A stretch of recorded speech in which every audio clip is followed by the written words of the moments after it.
Magandang araw mga kaibigan, shout out po sa mga taga-suporta at bumubuo ng Kalingap Rab at shout out sa ating mga idolo at tambalang Carla at Jomar Jomcar.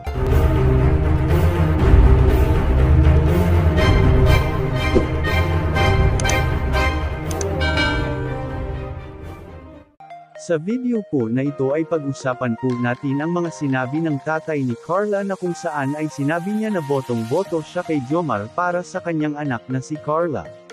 Bukod pa doon ang pabirong sinabi ni Kalingap Rab ang patungkol sa pagpapakasal ni Carla at Jomar at ito'y sinang-ayunan naman ng ama ni Carla. Pakinggan po natin mga kaibigan ang masayang pag-uusap ng pamilya ni Carla at Kalingap Rab. Pag kinasal na to si Jomar at Carla, ha? Nay. Iba na po sa naga yan. Asama na daw sa naga. Si Carla. Kuya, parang mababas po yan. Joke lang. Botong-boto, pre.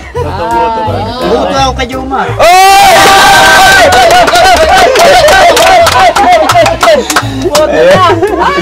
Ano pong masasabi nyo sa video po natin ngayon? Please comment below at pag-usapan po natin yan sa susunod na video.